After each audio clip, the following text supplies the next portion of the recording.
Bonjour à toutes et à tous, bienvenue sur Sport Club Télé, la télé de tous les sports à Reims, la télé des sports à Reims qui accueille aujourd'hui la finale des championnats d'Europe de voitures radiocommandées. Nous sommes à la piste des Trois Fontaines à Reims et je vous propose de suivre ça avec nous. À tout de suite.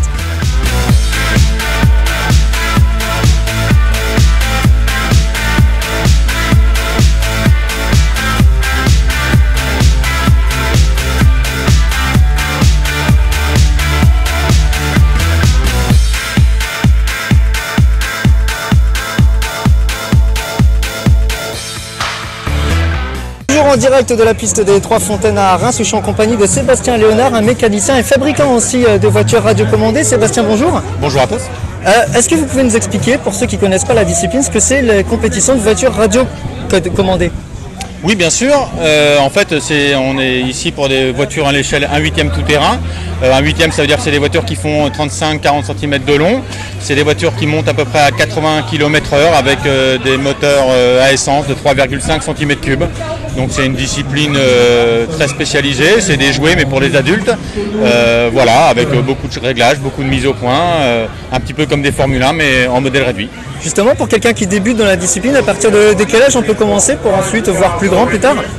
Si papa est là pour aider, on peut commencer à partir de 8-10 ans, puisque ça devient de nouveau aujourd'hui, le matériel est tellement accessible et tellement bien au point que n'importe qui peut commencer à pratiquer. Après, évidemment, à petit niveau et au fur et à mesure monter, mais on a quelques pilotes ici qui sont dans le plus jeune âge. On a notamment une fille suédoise qui a 10 ans et qui était en 16e de finale, donc c'est encourageant et ça prouve que les jeunes peuvent y arriver. Vous êtes vous-même fabricant français, ils sont rares, comment ça se passe dans cette discipline? C'est très simple, en fait je suis même l'unique fabricant français, voire des rares fabricants européens tout simplement. La plupart sont fabriqués au Japon, à Taïwan, en Asie, un petit peu de fabricants américains aussi, mais en Europe on est vraiment très peu. Voilà, moi je suis basé à Auxerre pour la société Sismic, on est fabricant de pneus depuis de longues années et moi j'ai été moi-même pilote pendant très longues années, plusieurs fois champion de France et participé à ce genre de compétition aussi. Et voilà, aujourd'hui on est là pour faire l'assistance justement à nos pilotes qui utilisent nos produits et puis pour essayer de promotionner, faire le développement et toujours faire des meilleurs produits pour les clients. On s'approche de la finale, là c'est dans quelques minutes. Au niveau du matériel, est-ce qu'il y a de votre matériel qui est en finale? Est-ce qu'on peut faire des pronostics? C'est toujours difficile de faire un pronostic, en plus cette piste comme elle est ancrée, c'est vraiment très difficile de faire un pronostic parce que d'une heure à l'autre on est obligé de faire des changements de gomme, des changements de profil, donc c'est un petit peu compliqué. Donc pour le pronostic c'est compliqué.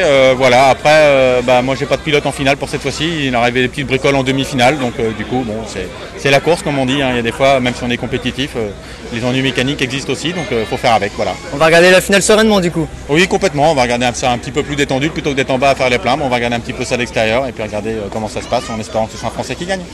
Merci Sébastien. Je vous en prie, à bientôt. Place à la finale, à tout de suite.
Et la finale est partie, un Français est en tête, on vous retrouve tout de suite pour le résultat, tout de suite.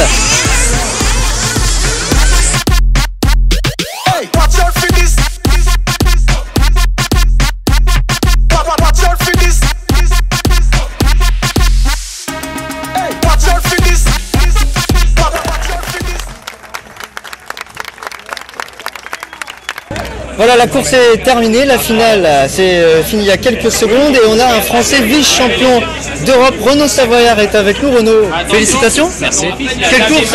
Oui, c'est très serré. Il y a eu plein d'événements où j'ai mené la course pendant un petit moment. Après, j'ai fait quelques erreurs et au final, je finis très près de la victoire. Donc, je suis très content. Ça a été un mano à mano pendant quasiment toute la course, jusque dans les dernières secondes. Comment on gère psychologiquement la tension? Il ne faut pas réfléchir. Il faut mettre le cerveau en mode zéro, je crois que c'est ça. T'as un palmarès déjà quand même intéressant, hein, quand même. T'as déjà gagné 3 titres, là c'est un titre de médaille d'argent. Oui. C'est une déception finalement ou finalement c'est quand même pas mal? Non, j'étais pas favori, donc on a fait beaucoup de modifications sur la voiture. C'est une voiture qu'on connaît encore très peu, donc on a énormément de potentiel qu'on peut encore travailler. La demi-finale avait été compliquée et au final, la finale s'est très bien passée, donc je suis deuxième, je suis plus qu'heureux. Pour ceux qui ne te connaissent pas, on découvre un petit peu ici la voiture radiocommandée. Est-ce que tu peux te présenter? Depuis combien de temps tu fais de cette discipline? Quel âge t'as déjà? Alors j'ai 26 ans, j'ai commencé à l'âge de 5 ans en tant qu'amateur, à 6 ans la compétition. Et j'ai été champion de France, ce qu'on appelle la deuxième division. Donc c'est pas une catégorie d'âge, c'est juste une catégorie de niveau, à 12 ans et ensuite champion de France, champion d'Europe. C'est d'abord une passion, comment ça se passe? Oui, c'est une passion, mon père me l'a transmise quand j'étais jeune et petit à petit j'ai gravi les échelons jusqu'à arriver champion de France et ensuite champion d'Europe et c'est devenu ensuite mon métier pour faire de la recherche et développement et puis faire les compétitions partout dans le monde. Ça doit être génial de pouvoir vivre de sa passion quelque part. C'est magnifique. Qu'est-ce que vous pouvez dire à ceux qui nous regardent et qui ont envie de faire comme vous? Il faut persévérer, je pense que le début n'est pas facile, c'est comme toute passion, c'est d'abord un plaisir de travailler sur la voiture, sur les moteurs, et des fois c'est pas facile parce que tout n'est pas logique, il peut y avoir des problèmes mécaniques, mais à partir du moment où on est minutieux, il n'y aura pas de souci. Merci Renaud, félicitations encore, on se retrouve sur le podium. Pas de souci, merci. A tout de suite sur le podium, on y va.